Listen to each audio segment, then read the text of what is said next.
Oi, oi, oi, seja muito bem-vindo, seja muito bem-vinda a mais um episódio do podcast Mentes Brilhantes. E hoje com o tema importantíssimo, porque vocês sabem o quanto todos os nossos episódios, eles têm uma premissa: cuidar da tua família e da tua mente brilhante. Hoje nós vamos falar sobre a saúde mental dos filhos no divórcio, e para esse assunto tão importante, nós recebemos Ana Paula Gimenez, advogada, escritora, diretora no Brasil da Associação Ibero-Americana e presidente da Comissão de Família e Sucessões da OAB. Ela é autora dos livros Eu Achava Que Era Amor e Divorciei e Agora, além de diversos artigos jurídicos. É um prazer enorme ter você aqui, Ana Paula. Eu que agradeço pelo convite.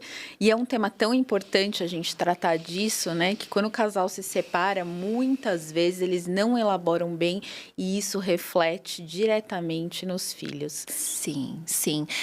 Enquanto psicóloga de crianças e adolescentes, eu vejo muitas vezes a família, inclusive, em situações delicadas ali de um sistema familiar já muito machucado, mas com dúvidas se o divórcio vai acabar impactando ainda mais a saúde mental dos filhos, quando na verdade pode ser uma solução, né? Eu falo, não é o divórcio que impacta a saúde mental dos filhos, é como esses pais lidam com o divórcio que vai impactar nos filhos. Os filhos, eles não precisam necessariamente dos pais juntos, mas eles precisam dos pais bem, dos pais felizes, juntos ou separados. É claro que preferem os pais juntos, mas nem sempre é possível. Não adianta a gente ficar num relacionamento tendo brigas, traições, violência, desrespeito, falta de amor, só por causa dos filhos, porque qual exemplo a gente vai estar passando para eles em relação a relacionamento? Eles vão achar que... E eles vão tender a repetir esse padrão no futuro. Então, somos exemplos. Nós, pais, todos, somos exemplos. E os filhos, eles nos olham e no futuro, eles já vão repetir esses padrões, né? Então, a gente tem que ter muito cuidado, porque os filhos vendo... novas famílias, né? A gente fala das famílias mosaicos, são os meus, os seus e os nossos, que são dos recasamentos. Os filhos vendo esses novos relacionamentos e vendo que o pai e a mãe ainda podem ser felizes, o pai e a mãe dando bons exemplos com seus atuais e respectivos padrastos, madrastas, os filhos vão ver, meus pais não deram certo, mas é possível ser feliz, tanto que eles estão felizes, né? Sim, sim. E até pensando nisso, quais são os principais comportamentos, né, dos pais que mais impactam o comportamento dos filhos numa situação, por exemplo, de divórcio? A coisa mais importante numa separação com filhos é você mostrar para os seus filhos que eles são frutos de uma história de amor.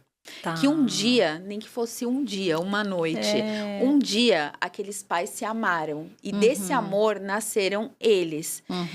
E com essa fala, você já...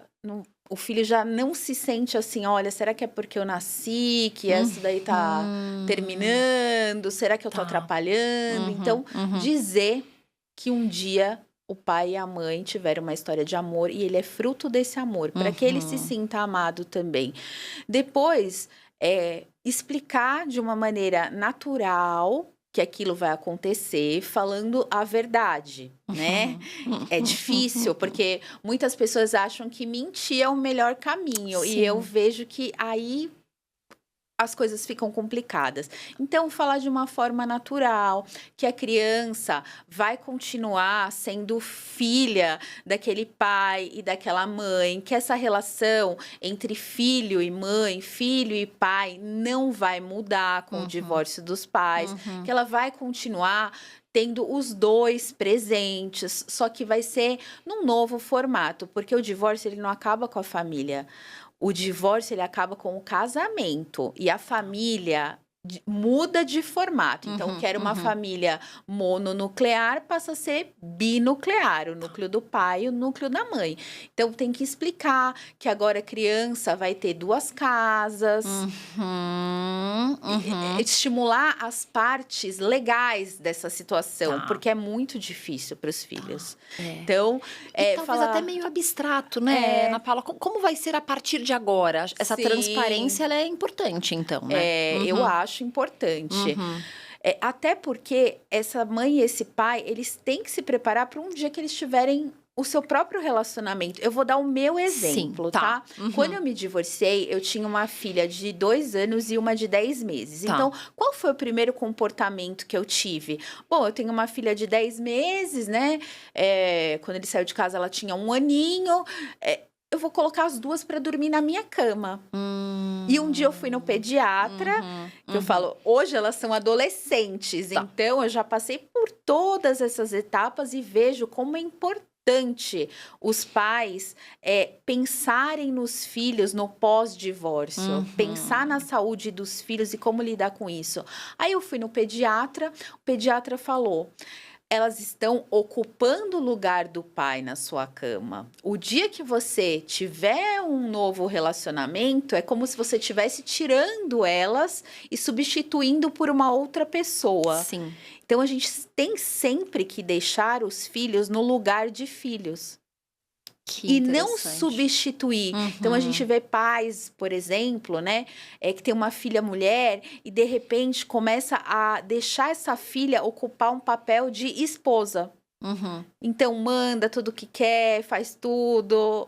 E sai do papel de filha e depois vai ter problema no futuro. Sim. Então, independentemente do divórcio, da separação dos pais, os filhos precisam estar no lugar deles. Claro. E aí, sempre na hora de introduzir uma nova pessoa, se essa criança está numa terapia, conversa com a terapeuta, vê se é o momento, faz isso de uma forma gradual, não vai apresentar todo mundo. Se tiver um relacionamento mais sério, a ponto de estar mais consolidado, né? Aí apresenta. Então, você tem que ter aqueles cuidados, não falar mal do outro, né?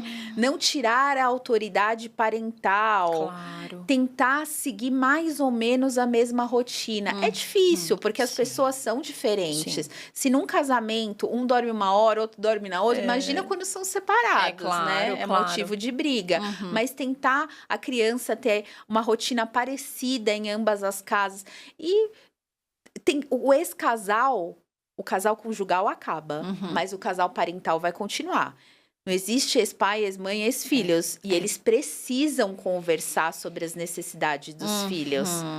Por mais que eles tenham as mágoas, os ressentimentos, eles precisam colocar os filhos num primeiro lugar. Sim. Eu sempre falo, uma dica para que a pessoa comece a enxergar o ex como só pai dos seus filhos, é começar a falar o pai das minhas filhas para todo mundo. Não meu ex-marido, o pai das minhas filhas, a mãe dos meus filhos.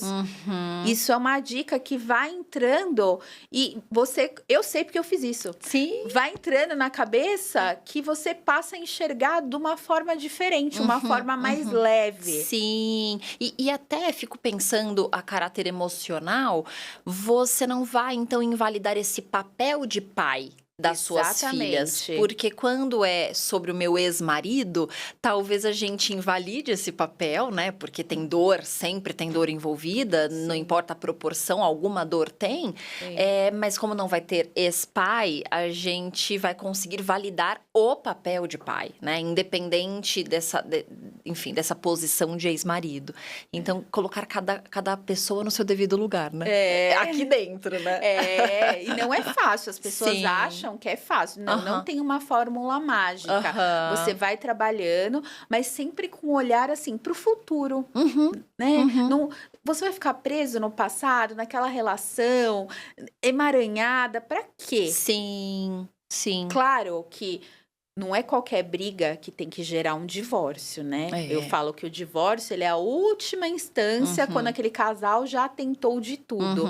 Se você já tentou de tudo, você teve que se separar do pai ou da mãe dos seus filhos, então é olhar para frente. Olhar para a situação, não ficar remoendo as coisas do passado, porque por mais que você não fale as coisas na frente dos filhos, com certeza eles sentem, né? Com certeza, com certeza. Nós temos, inclusive, um episódio, Saúde Mental dos Pais. A importância de você, pai e mãe, estar fortalecido para ser um pai e uma mãe também mais completa e mais completo para aquela criança e para aquele adolescente, né? Quando nós não estamos bem, como pessoas, naturalmente não estaremos como pai e mãe, né? Exato. Agora, quando a gente pensa nesse contexto de preparar, você até falou sobre ter colocado as suas filhas para dormir junto com você, eu vejo muito isso na clínica, Sim. muito, né? Parece até um aconchego para a criança, mas também para a mãe, né? Ou para o pai. Então, tem aí um acolhimento mútuo. E existe algo muito importante para a gente considerar que, quando um relacionamento chega, obrigatoriamente a gente vai colocar esse filho no próprio quarto. Sim. E aí, se a gente espera, então, o novo relacionamento chegar, o culpado vai ser o novo relacionamento. Exato. Então, parece que pode haver uma distorção aí, né? Sim, com certeza. É quando... Nossa, mas primeiro que a criança vai cair na real, com o novo relacionamento dos pais, Sim. a criança cai na real que o pai e a mãe não vão voltar mais.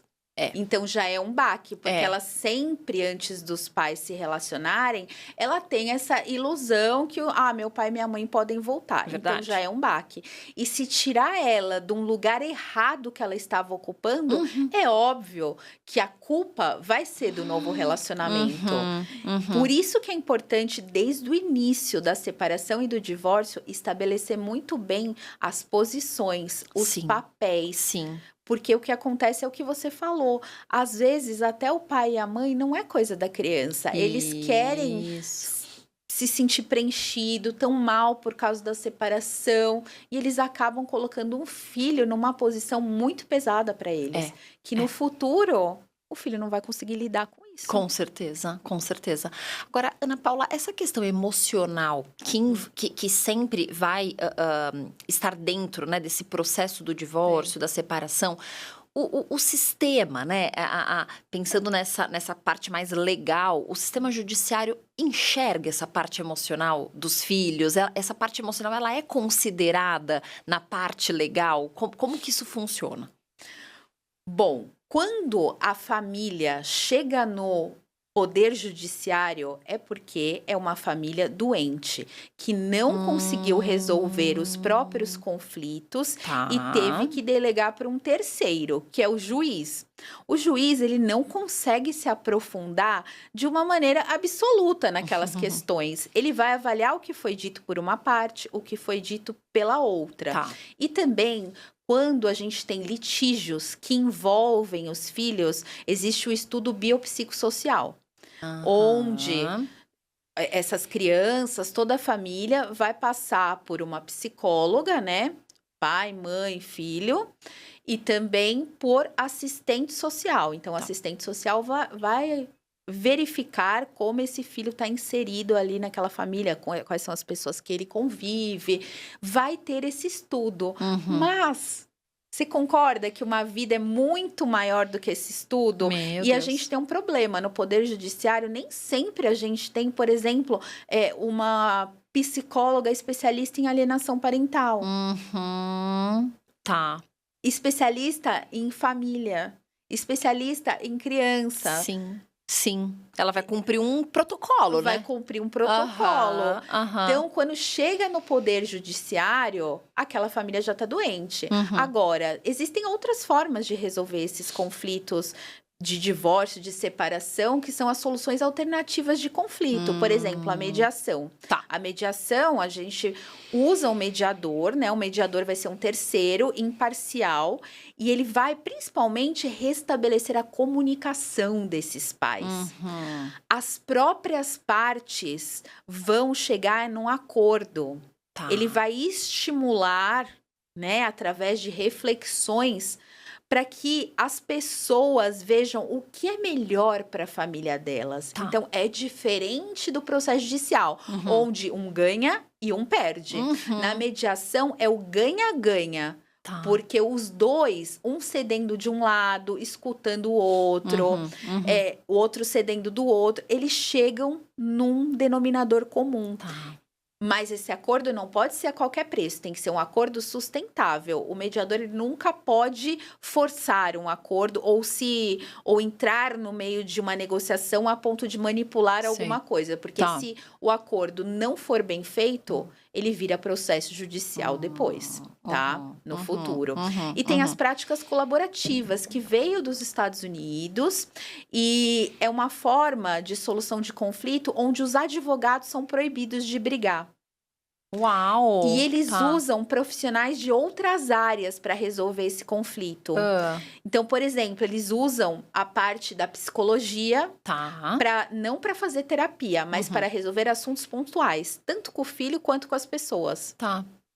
Para que cheguem num acordo. E também profissionais das finanças. Muitas mulheres não sabem como vão se sustentar, não sabem gerir patrimônio, não sabem qual que é a melhor partilha para elas. E esses profissionais que são de outras áreas vão auxiliar esses advogados. Se não der acordo, esses advogados não podem entrar com processo judicial, porque tem a confidencialidade. Aí a pessoa precisa contratar outros advogados.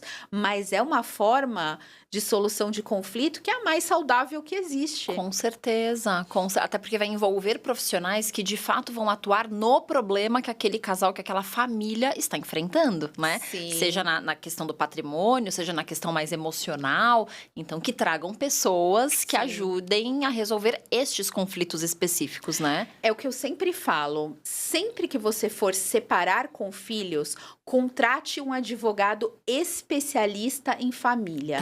Não faça com o advogado da empresa, o amigo da família. Não é que eles não saibam direito. Eles sabem, mas quem trabalha na área de família e sucessões conhece quais são os problemas futuros. Então, num acordo de divórcio que parece fácil, não vai ter problema no futuro. Porque o que eu pego de acordo de divórcio que depois vira processo judicial é absurdo, porque acabaram fazendo de qualquer jeito. A gente tem que detalhar. Existe uma coisa, Cíntia, que chama plano de parentalidade. Que é você... E é feito através dos advogados, mas você vai detalhar como você quer a vida do seu filho para depois da separação. Olha, então, interessante. Horários do regime de convivência, como que vai ser esse regime de convivência de acordo com a idade. Uma coisa é eu me divorciar com uma criança de 10 meses, outra coisa é com um adolescente. Então, dá para fazer isso de uma forma escalonada. Como vai ser a escolha da escola, a escolha do psicólogo. Como vai ser a tomada de decisões, como vai ser as autorizações de viagem. Aí você já coloca tudo dentro desse plano de parentalidade. Porque quanto mais você detalha essas questões e já resolve, menos conflitos no futuro. Muito bom. Muito bom. Porque cada coisa que acontece, depois vai acabar fazendo o quê? Tá com um namorado novo, o outro ficou com ciúmes. Vamos supor, uma situação hipotética. Hoje aqui, não tem muito horário estabelecido. Eu vou pegar para atrapalhar, entendeu? Ou vou viajar, ou vou, sei lá, uma mãe decide, vou mudar de cidade, vou mudar de escola. Você entendeu? Então, as decisões passam a ser muito mais emocionais do que racionais. Né? Por isso, quando você tem um profissional especialista, ele já sabe tudo que dá o problema. E ele consegue fazer isso para proteger os filhos, né? Trabalhar com previsibilidade mesmo, né? É claro que alguma coisa sempre pode dar errado. A gente está lidando com seres humanos. Mas, né, quanto melhor esse detalhamento, menos brigas no futuro, com certeza. Muito bom. Você comentou algo super importante que, para chegar lá no Poder Judiciário, é porque essa família já está, enfim, adoecida e não conseguiu, através do diálogo, através de uma mediação, enfim, das medidas alternativas, chegar a um consenso, chegar a um denominador comum. Quais são esses sinais, né, que os pais dão de adoecimento ali familiar e que acaba, portanto, precisando chegar nesse Poder Judiciário? Quando tem muitas brigas, quando eles são muito intransigentes, nenhum cede. Então, eles não conseguem chegar naquele acordo, entendeu? Tem mágoas, tem ressentimentos. Às vezes, o cliente chega no advogado, ele fala uma coisa que, na verdade, ele nem quer. É uma coisa secundária. E quando você começa a conversar melhor, você percebe que ele tá fazendo isso por causa de determinada situação.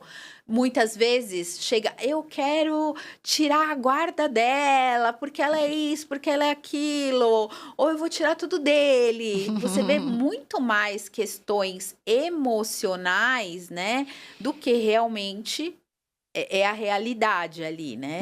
Então, assim, é importante a gente ter esse olhar para saber, por exemplo, uma coisa que eu acho que todos os advogados de família deveriam estudar são as fases do luto.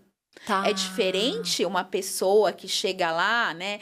Relembrando as fases do luto. A primeira é a negação. Não tá acontecendo, é só uma crise no relacionamento. A segunda é a raiva. Essa hora, eu vou tirar a guarda dela, vou tirar tudo dele. A terceira, né, é a barganha, que já começa... Oi, o que tá acontecendo? Pode ser. Depois a tristeza. Ai, quero morrer com essa separação. E, por fim, a aceitação. É diferente um cliente que chega para você na aceitação. Então, você consegue fazer um acordo melhor porque ele quer resolver, do que um que chega na raiva. Claro. Ou que chega na negação. Eu tenho pessoas que já fizeram muitas consultas comigo e estão casadas até hoje. E vivem relacionamentos abusivos, sabe? Com traições, mas ainda negam que é o fim da relação. Então, você tem que entender também qual que é a fase do luto que aquela pessoa tá vivendo. Muitas pessoas vivem o luto durante o casamento. Aí fala assim, nossa, isso daí se separou, já tá recuperado? Não, já passou por isso, já tomou a decisão, né? Eu falo que o casamento é os dois segurando um elástico, um para cada lado. Quem solta, o outro se machuca. É claro. E aí, você percebe que essas questões dos pais já são difíceis. E aí, se você coloca o filho no meio disso... O filho é 50% cada um. Sim. Então, ele sofre. Sim. Olha, eu, enquanto, enfim, psicóloga da infância e adolescência, ouvir você trazer esses apontamentos e esses sinais de alerta mesmo, passa a ser esse nosso episódio, essa nossa conversa, um assunto de utilidade pública, né? Porque eu já acompanhei muitas crianças que sofrem nesse processo, que tem uma família que talvez cada um na sua casa, de fato, vai trazer mais conforto, mas essa negação, essa batalha por manter algo que já não existe, não é que não está funcionando, já não existe mais, e essa criança, esse adolescente sofrendo, e essa família, então, acaba tendo uma dificuldade de tomar a decisão certa, que talvez a decisão certa, né, a melhor decisão, seja a decisão mais dolorida, que é de alguém soltar esse elástico, né? E sempre a preocupação é atingir a saúde mental dos filhos, né? As questões emocionais dos filhos, quando na verdade talvez o soltar o elástico seja a melhor forma de proteger a saúde mental deles, né? Exato. Os filhos não querem ver os pais brigando também. Traição, desrespeito, falta de amor, né? É isso. Eles percebem tudo. Sim, então, assim, a gente também não pode ficar num casamento a qualquer preço por causa dos filhos. É o que eu te falei. Às vezes é melhor os pais separados, felizes e se dando bem, né? No mínimo aceitável, né? Do que os pais juntos e a vida da criança ser um inferno. Os pais juntos. É isso, de corpos juntos, né? Mas de na não mesma de coração. Casa. Por exemplo, pais que dormem em quartos separados. É óbvio que os filhos veem que alguma coisa não tá legal. Tem casais que se dão bem, tudo, e preferem dormir em quartos separados. A gente não tá falando dessas pessoas. Sim. Mas pessoas que não têm mais um relacionamento, mas estão morando na mesma casa. Isso. Esse assunto vai trazendo pra gente, né, uma bandeira que aqui a gente fala muito de família, o tempo todo, todos os nossos episódios falam sobre como tornar esse sistema familiar mais forte, né? Então a gente vai ser sempre a favor de famílias felizes. A grande questão é que não há um modelo ideal da família feliz, né? Aceitar isso talvez seja um primeiro passo, né, Ana Paula? Eu acho. Muito bom. Os filhos, eles precisam ver os pais felizes, precisam ver os pais bem. Gente feliz não enche o saco, né? É clichê, mas com certeza. Eles precisam de paz. Com certeza. Que sejamos corajosos, né? Para batalhar pela nossa família a qualquer custo. Muito obrigada. É um assunto. É um assunto que traz pra gente muito conhecimento, porque é de uma área completamente diferente daquilo que a gente está preocupado. Estamos preocupados com a saúde mental e não olhamos para essa parte mais jurídica, né? Das questões legais. Mas eu falo, o advogado de família, ele precisa ter uma visão 360 graus. Sim. Não adianta ele só saber a lei, saber a doutrina e a jurisprudência. Ele tem que entender de conflitos familiares. Então, eu já fiz outras formações de plásticas colaborativas, de mediação, de sistêmico, enfim. E ele precisa também se autoconhecer. Para quê? Para que ele não leve as suas questões pessoais para o conflito dos outros, né? Claro. E é muito importante a gente preservar a saúde mental dos filhos. Por exemplo, a pessoa que vai lá e abandona o filho. Então, a mãe que deixa... Tem mãe que larga os filhos com o pai e não quer mais saber. Então, a criança vai lá e fica com a ferida do abandono. Vai ser uma criança dependente emocional. Claro. Ou... rejeição. Olha, não quero ter esse filho, sempre já desde a gravidez, tal, não sei o quê. Vai ter a ferida do quê? Entendeu? Sim. E vai ser escapista no futuro, não vai fugir de relacionamento quando foi rejeitado. Sim. Então a gente tem que tomar muito cuidado com a forma como a gente trata a separação. Sim. Então não é a separação, é como a gente lida como adultos diante dessa situação. Muito bom, muito bom. Muito obrigada por esse olhar tão 360 graus, tão integral, porque ele é por um viés jurídico, mas muito acolhedor também com a saúde mental das crianças, dos adolescentes e dos pais, né? Muito obrigada pela tua presença, pelas tuas contribuições. Obrigada, gente. Até a próxima.